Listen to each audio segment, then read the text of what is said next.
What is going on with Eliza Bleu? This is a piece by my friend Nadia L. And I'm sharing not just because Nadia asked me to, and because I think it's a good article and she's my friend and colleague, but because it's kind of been blowing up in the independent media. And it seemed to stem from some sort of beef with Jeremy from the Quartering. So let's get into this piece by Nadia L. What is going on with Eliza Bleu, alleged lies, censorship, and Elon Musk?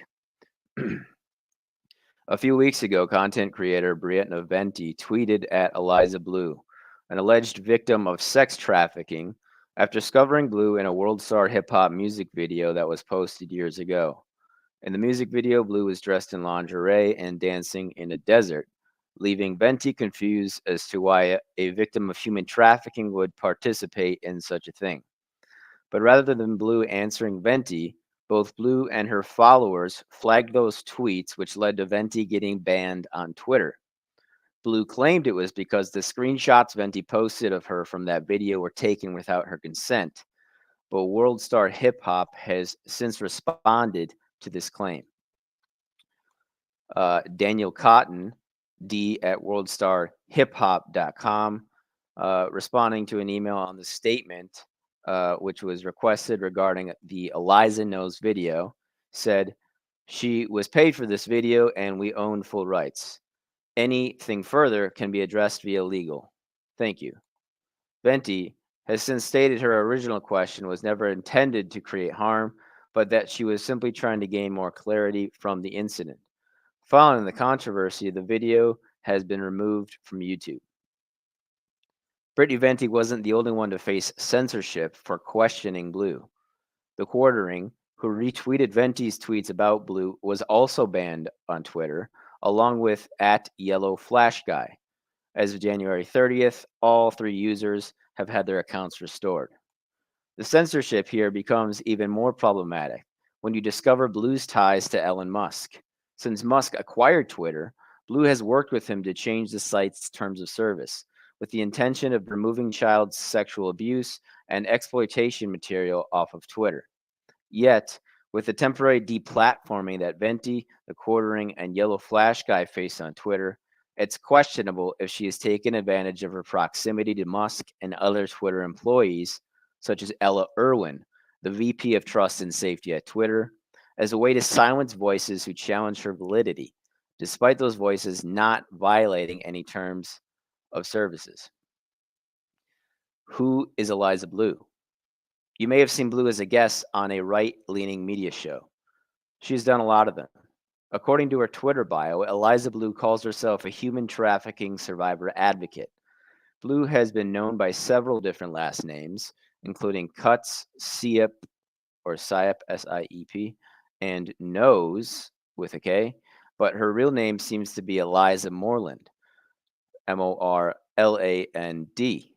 Born in 1981, she is the daughter of an Illinois politician named Richard Moreland, previously of the General Assembly in the 71st District.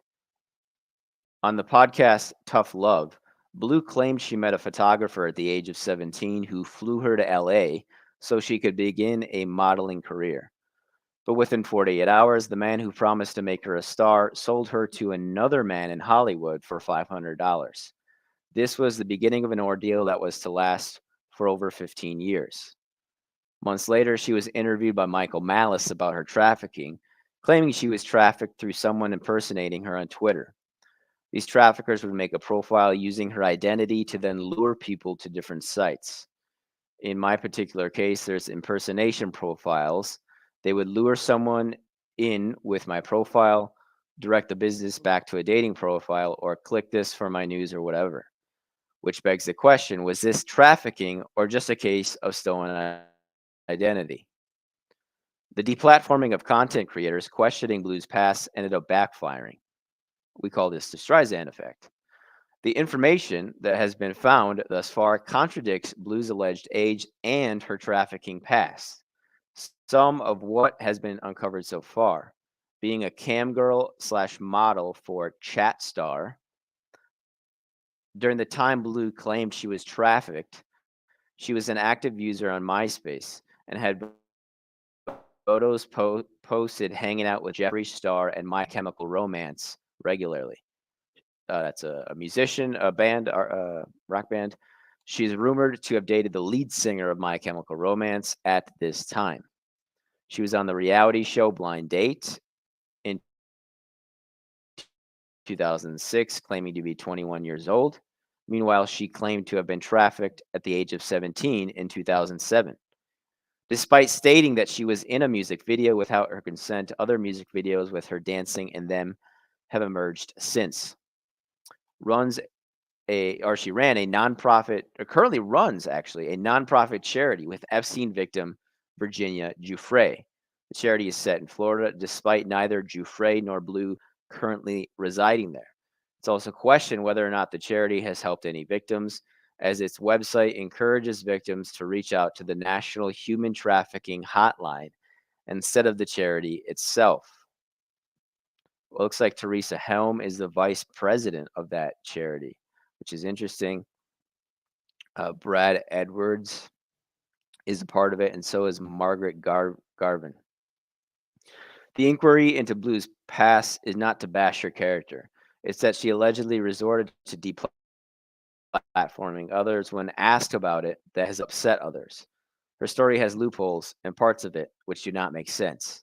But rather than providing an explanation, creators are getting censored for simply asking a question instead. And if you want to buy me a coffee, you can do so in the description box below. And if you want to subscribe to Nadia L's her Substack or her Twitter, you can go to her Substack first. Link is also in the show notes. Stay frosty, folks.